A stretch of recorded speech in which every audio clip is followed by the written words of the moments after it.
Hello and welcome to this video course on ranking your YouTube channel higher. All right, so this is video number 1, and this is going to be the introduction to the YouTube video traffic course. Now, before we talk about the course, I want to make sure that you're in the right mindset. So I want to say that the goal here is to focus on building a brand. If you can start thinking that way, you're going to have a long-term strategy which will actually help you not only in the YouTube traffic and getting ranked on YouTube and getting natural organic traffic and all of that, but it'll also help you in many other ways as well. Now, while that may not make a lot of sense right now, it will in just a second. Now, this is not about throwing hundreds or even thousands of backlinks at your YouTube channel properties or videos. What you really want to do here is to focus on quality and not quantity here. And by doing that, it will actually help you in the long run, as you'll just see in just a minute. So before we get started and talk about the course, what I want to do now is give you a quick overview of what's inside this video course. Video number 1 is the introduction, of course. Video number 2 is what this is not about. And I want to make sure that I cover this because a lot of times when we talk about ranking on YouTube or Google or getting traffic or of any sort, there's a lot of assumptions that are made. So I want to make sure that we cover those assumptions and possibly roadblocks that are blocking your way. Video number 3, we'll talk about what Google wants and the strategy. If you understand what Google wants, then it'll make more sense on what this strategy is all about and how to implement it correctly. Video number 4, we'll talk about the ring, which is the strategy here. And of course, video number 5, we'll talk about how to automate the ring. Video number 6, we'll talk about account creation. And video number 7, we'll talk about how to outsource the account creation and the very tedious process of building the ring. And of course, video number 8, we'll talk about testing this out. And while that might seem a little bit simple, it really is and does take some time to make sure that everything works. So with that said, let's talk about getting started and what you're going to need. You're obviously going to need a product or service to sell. You're going to need to have a YouTube channel. You're going to definitely need to have money to outsource. If you do it yourself, it's going to take about a week or sometimes 2 weeks. But once it's set up and is good to go, then everything is automated. But at the end of the day, your time is valuable, so I recommend just outsourcing this process. But knowing how everything works and all of that will allow you to teach whoever you outsource this to, or you can pick and choose people that we will recommend that we have used personally to set things up for you as well. So with that said, let's move on to video number 2. Hello and welcome back. This is video number 2, and we're going to talk about what this is not. One of the biggest mistakes that we see a lot of people make is they assume that they know certain things, they know the strategy, they bring in what they already know and what they've seen work, and automatically assume that that is what the strategy is about. But by doing that, what ends up happening is we see that people set themselves up for failure. And we don't want that for you. We want you to be able to succeed as much as possible. So that's why I'm covering what this is not. All right. So to ensure that you're able to successfully implement this strategy, we want to discuss things that you do not want to do. So as I mentioned earlier in the previous video, this is not about throwing hundreds or even thousands of backlinks at your YouTube channel or at your properties. In fact, YouTube has become very, very smart in figuring out if you are actually gaming the system. So what we're trying to do here is think of a strategy that works long term. So you want to focus on quality and not quantity here. It's better to get a few backlinks that are of quality rather than getting thousands of backlinks that don't even relate to your content. And we're not talking about automated softwares either. So like I said, Google's very smart in figuring out how to detect fake backlinks or computer-generated backlinks. They're able to detect patterns. So what you're trying to do here is not follow any sort of pattern whatsoever. You want to make sure that it looks natural as possible, because otherwise Google will penalize you in the future. May not be this month, may not be this next year. It may be the 2 years later kind of thing, or it might be even this month. So what you really want to do is focus on a long-term strategy that is going to last.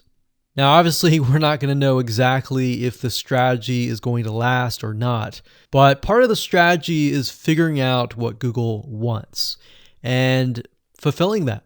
Now, one secret to knowing whether a strategy will last or not is to ask yourself these questions. So this strategy, along with other strategies, you should ask this question over and over. Is this a shortcut? And does this seem spammy? And best of all, will this upset your visitors? So the people that are coming to your YouTube channel via google.com or any other site, is this going to upset them? Because if it does, then guess what? Google is not going to like what you're doing, because they care more about the people that go to Google or go to YouTube and type in a keyword. They care more about them because they are who they are catering to, essentially. So now that that is out of the way, let's discuss what Google wants, which is really the crucial step in understanding why the strategy will work. So now that you have an idea, don't upset the visitors. If it's spammy, if it's a shortcut, this is going to upset them, right? So what is it that Google wants in relation to this? Well, we'll talk about that in the next video. Hello and welcome back. This is video number 3, and this is all about what Google wants and the strategy. Now, we don't know exactly whether this is true or not, but based on the data that we have seen and based on the data that not only has worked for us, but for many others, is that Google likes brands. Now, it's not necessarily that they are particularly liking brands because brands make a lot of money or anything like that, but what we've realized are certain variables that make a brand stand out. So they don't exactly go out and tell people that they like brands, but based on the data that we've seen, we have seen brands rank better. So why is that? Why is it that Google seems to rank brands better? It's because brands last long term, and they oftentimes provide value. Remember, going back to what makes the visitors happy, it's the value that they are offering, right? At least the majority. So you'll notice that brands tend to have a really good following of fans that love their content. So why is that important?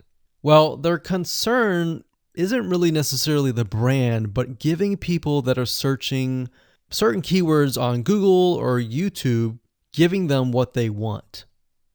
Now, you'll notice that brands attract a consistent following as well. So Google likes it when they find that there's not only a good following, but a good engaging and good interaction.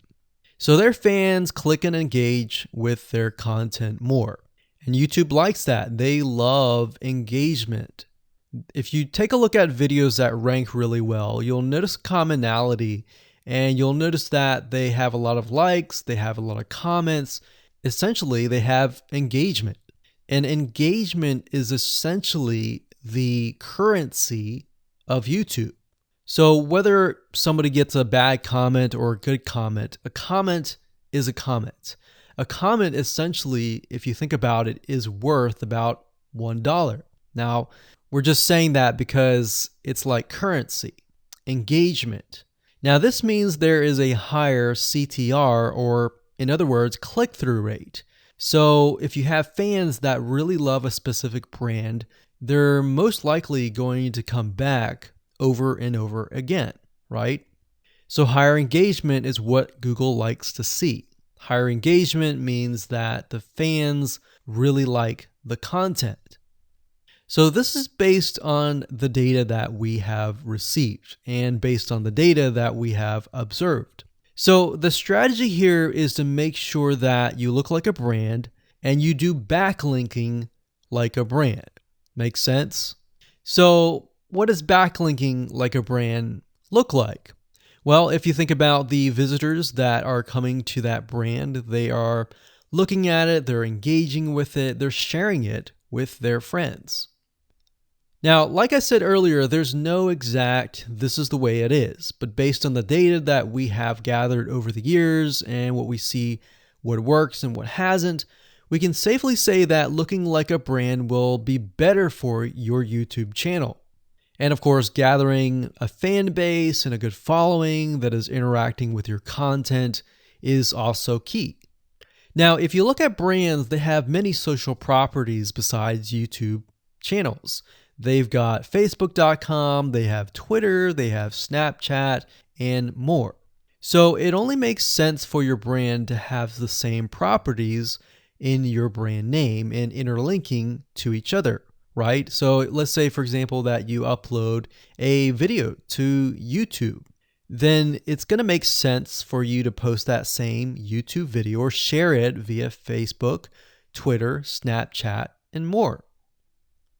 So essentially, we're interlinking them together. And that kind of brings us to this strategy, which is the ring. You're basically interlinking everything together. So like I said, for example, you post a video on YouTube, it needs to be pushed to Twitter, your Facebook fan page, and other social properties. And fortunately, because everything is going to be automated, once you do that, it will trigger and it will automate the whole process. So it makes sense because your fans will be located at these different social properties. So some people will be at Facebook, some people will prefer Twitter, and some people will prefer maybe Snapchat or Instagram and other social properties. But if you think about it, it sounds very time consuming and tedious, right? And yes, it is, but once everything is set up, it will actually make your life a lot easier. But like I said, don't worry, we're going to show you how to speed things up with a few dollars. So with that said, let's move on to video number 4. Hello and welcome back. This is video number 4.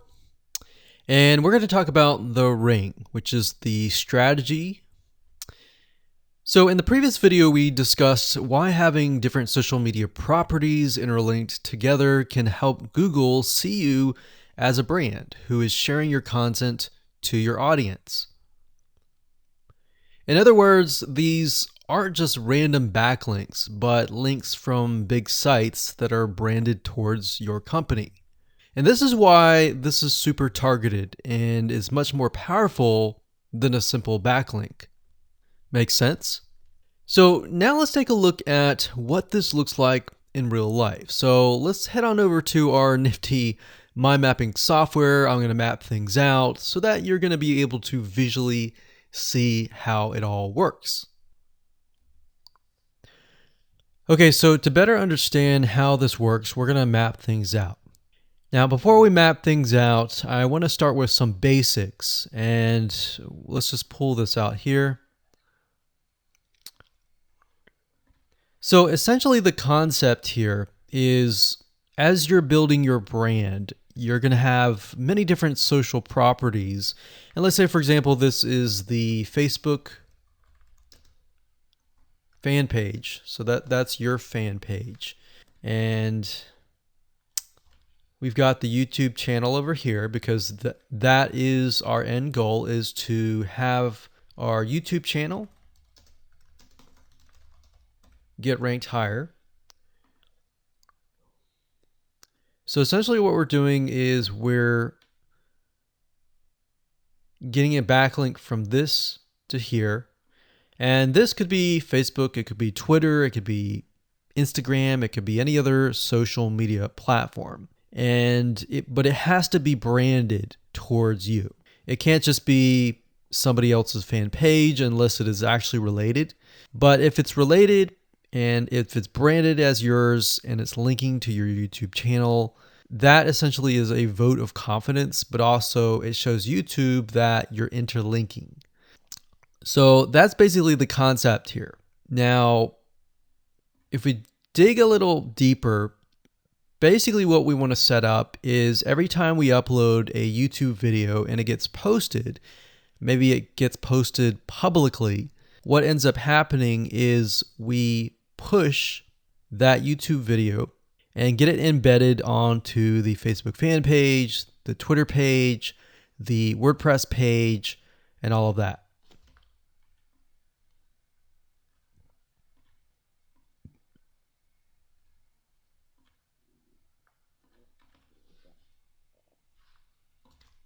So we'll put Twitter.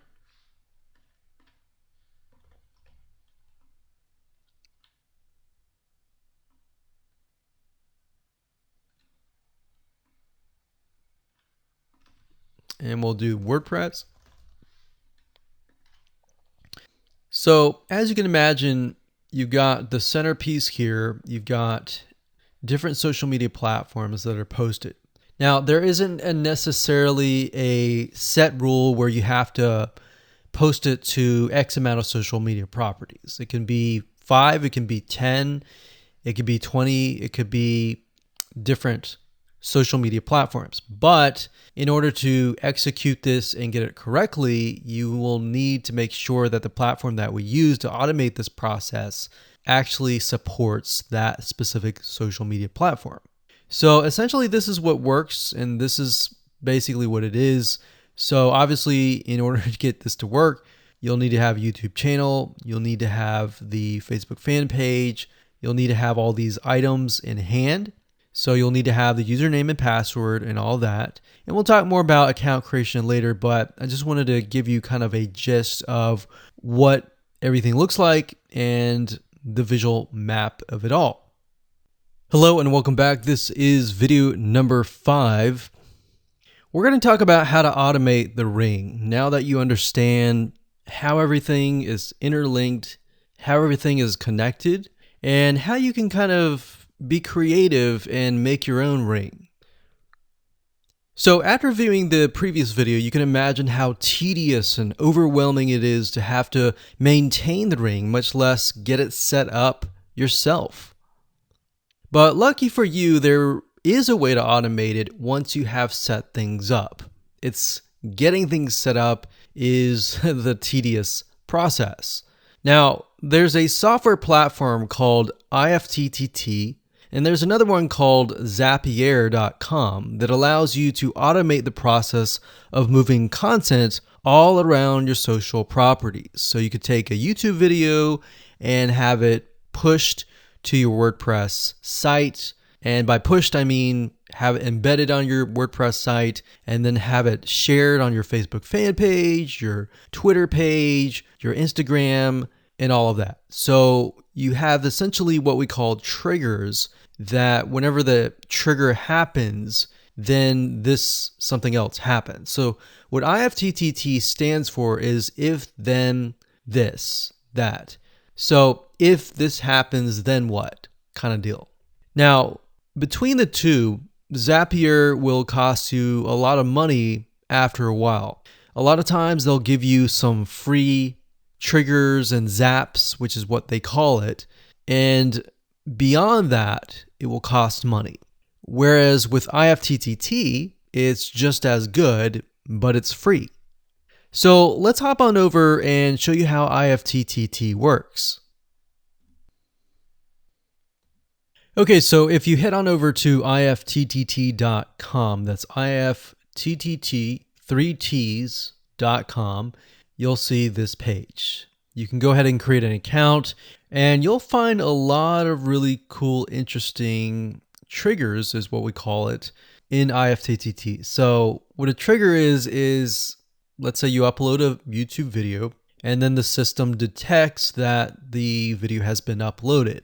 What do you want to happen after that happens? So if YouTube video has been uploaded, then post it to WordPress. Then after that, take the post on WordPress, maybe post it elsewhere, or post the YouTube video to Twitter, and so forth and so forth. So as you can imagine, this does get tedious, but if you map things out, if you know ahead of time what it's going to look like, then you can simply look at it and say, okay, I'm pointing YouTube to Twitter. So anytime video has been uploaded to YouTube, then it simply gets pushed or embedded into Twitter. So we need to make a IFTTT trigger for that. So to do that, it's very easy. All you have to do is go to My Applets up here, and you can do a search for applets. Now services over here, I'm not going to click that, but this tab here allows you to essentially connect to all the services that you're going to be using. So for example, as you can see here, I've got Tumblr to Weebly, RSS to Google Drive, a YouTube like to OneNote, YouTube like to Facebook page. And the reason why you might want to have YouTube likes is, let's say for example that you already have maybe 50 videos on your YouTube channel, but you want to find a way to get those videos embedded. So what we figured out is that YouTube likes is the way to go. So obviously you can't re-upload a video that hasn't already been uploaded and is already getting thousands of views. The way you go about it is create a YouTube like trigger so that you can simply like it, and then it gets posted to throughout your network. Now, as you can see here, you can easily get lost in the mix of everything. So that's why I said visually map everything out first, and then from that point, then you can simply go in and set things up. So like Blogger to Weebly, YouTube to Facebook, YouTube to Blogger, YouTube to Instapaper, YouTube to DIIGO, YouTube to Google Plus page via Buffer, and all that. And we got YouTube to Tumblr, YouTube to Twitter. So it can go on and on and on if you really want it to, or you can simply pick and choose what you want and what you don't want and go from there. Now, in order to turn them on, you can simply click here to turn them on. But for the sake of just showing you, this is what it looks like. So as you can see, the Tumblr to Weebly is activated. So when it is activated, it'll have the on button and the green light. Hello and welcome to video number 6, and we're going to talk about account creation. Okay, so obviously in order to set up the IFTTT ring, you need to have accounts for all of your branded social properties. So in other words, you need to have the username and password for Facebook, for Twitter, for all the other social media properties. Now, obviously, if you already have some, then great. You don't have to create those. But for the ones that you do not have, you want to be able to create those. Now, while that does sound very simple, there's a few things that you really need to focus on. So to make sure that you're successfully able to do this without risking your accounts being closed, and that does happen, we're going to cover a few things that you must do with all of your accounts.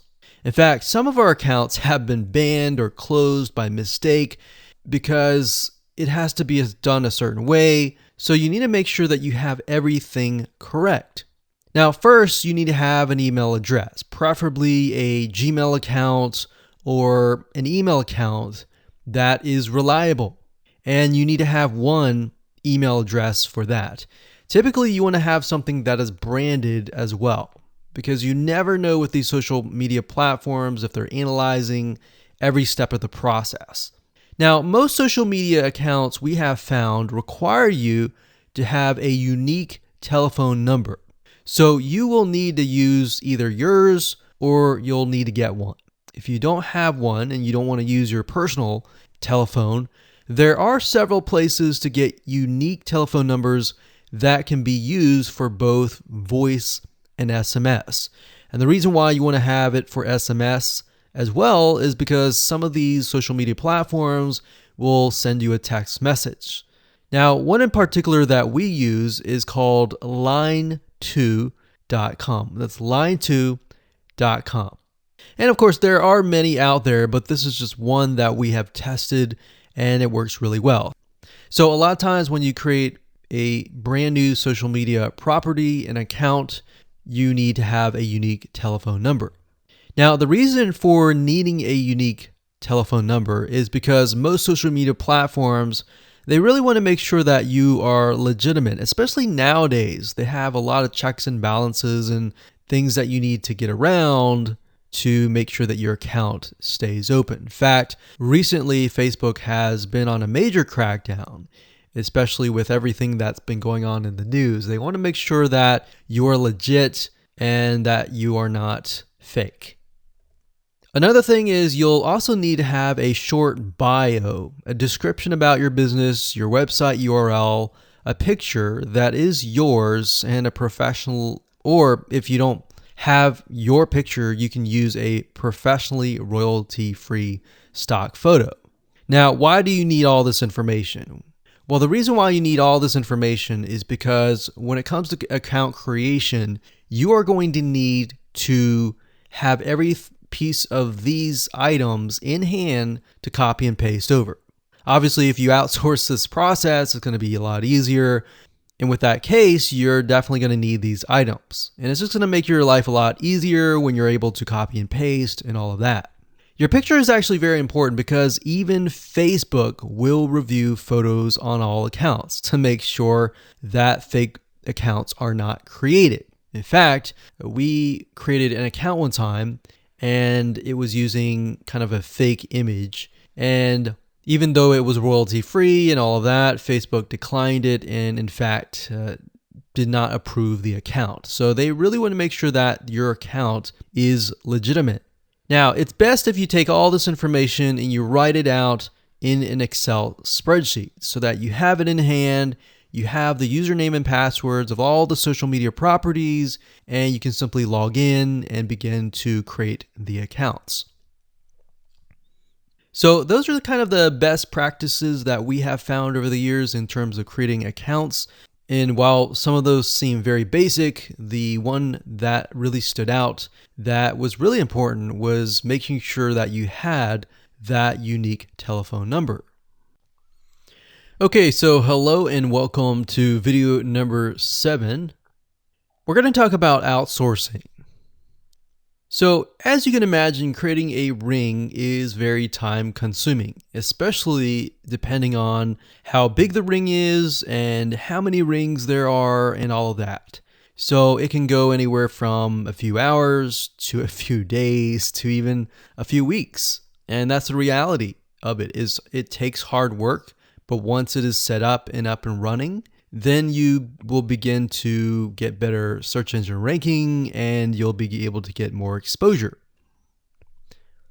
So like I said, it can take a week or two for someone who's never done this before.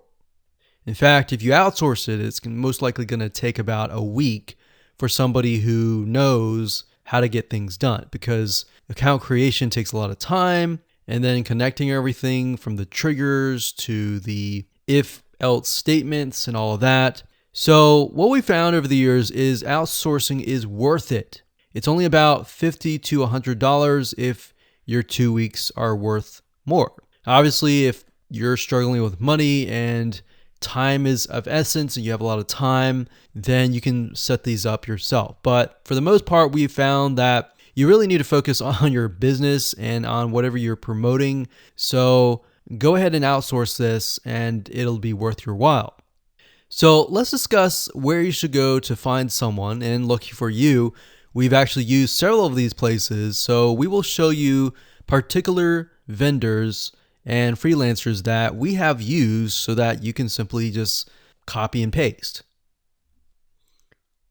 So what you want to do is you want to go to a specific website called legit.com with two I's, so LEGIIT.com. And when you get to this page, you want to type in IFTTT up at the top in the search bar, click enter, and then you're going to see a bunch of freelancers that can provide this service. So as you can see here, it says I will create an IFTT network, and as you can see, there are like 4 different rings. So typically one ring will cost you about $50. So this guy here, his name is Gemini Guy. We've actually used him before and gotten fairly good results.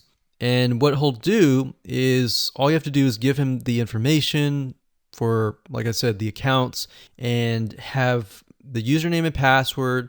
And what we usually do is we create a brand new email account. So it's nothing related to the old business accounts or anything like that. So it's a new email account, all the information on a spreadsheet, and then we send it over to him. He creates the accounts, and then he logs into your IFTTT account, which you'll need an account for that as well, and then he'll set everything up. There's a lot of people that are doing this type of stuff. Some are doing like video embeds, and that's another thing with YouTube. One ranking factor is the more embeds, the better. But the more embeds that are done on a branded social property or a property that is actually related to your theme, that is actually better. The reason why is an embed is kind of considered a backlink to YouTube. So if we were to create a IFTT network that is specifically creating as many embeds in different social media properties, that can help as well. So we can have a ring or several rings, and on top of that, we can have video embeds. Now, the nice thing about legit.com is it's really focused on a lot of online marketing, SEO, and other different services like backlinks, PBN links, and all of that.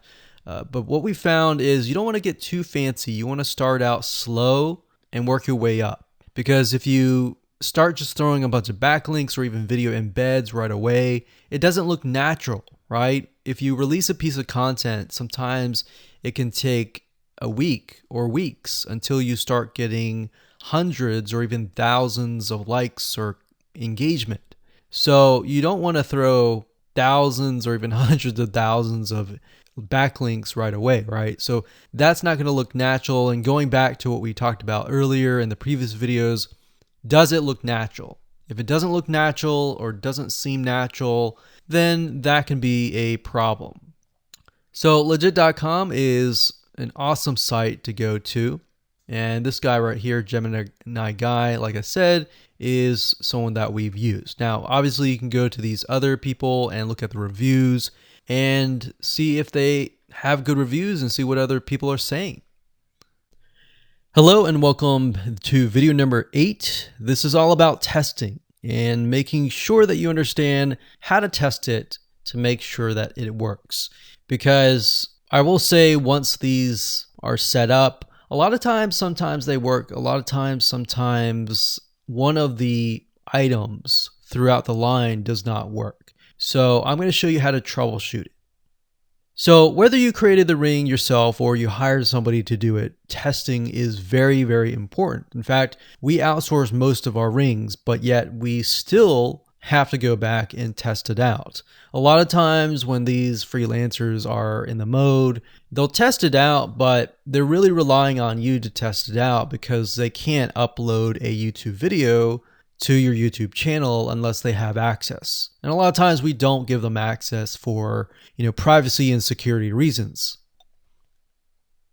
So let's go ahead and discuss how to do that. So let's hop on back over to IFTTT and I'll show you how you need to test things out. Okay, so we're back at IFTTT, and what I recommend that you do is you open up the Excel spreadsheet that the freelancer gives you or that you've created yourself. And on that Excel spreadsheet, it should have your username and password and all the links to all of the accounts that were created. So in that case, how do we test it out? Well, obviously, we're going to need to upload a video to YouTube. Now, I'm not going to do that now, but if you upload that, everything should work throughout the network. So the way you can test things out is simply by going to the websites that are in the Excel spreadsheet. So once you go there, if it has been posted, it works. If it's not working. If it's not working, then you'll need to kind of troubleshoot it. Either get the guy who created the ring to help you out, or if you did it yourself, this is basically what you need to do. So you need to check through and figure out what's not working. So if we found that the YouTube video is not being posted to blogger.com, we need to figure out why. So we need to go to the applet. So this in case is the YouTube like to Blogger. So it's a little bit different than the upload to YouTube channel. But if we click on that, you can see here that we have the applet that goes from YouTube like to Blogger. So if we click on this here, you can actually get a better view of what's happening. So basically anytime a YouTube video is liked, we create a post on Blogger, we put the title, we put all this. Now we need to figure out why. Usually a lot of times the reason why it's not posting is because it's not connected to the account. So you want to make sure that it's actually connected. If it is connected, then sometimes you'll need to look at, for example, this. Is it posting the title and maybe not the video? Or is it not posting everything? If it's not posting everything, it usually means it's a connection issue. If it is posting like the title, but not the body or the YouTube, then maybe it's the embed code is incorrect. So you can check that. So really what it comes down to is just trial and error. But if you really outsource this, it's really going to be a lot easier. But that's what we found to be the case in most of the time, is that the services are not being connected. And I will say IFTTT, sometimes it's can be hit or miss. And sometimes in that case, the services may or may not be working. And that's really reliant sometimes on the YouTube channel, the social media platform, and all of that. So hopefully those tips can help you along the way when it comes to testing.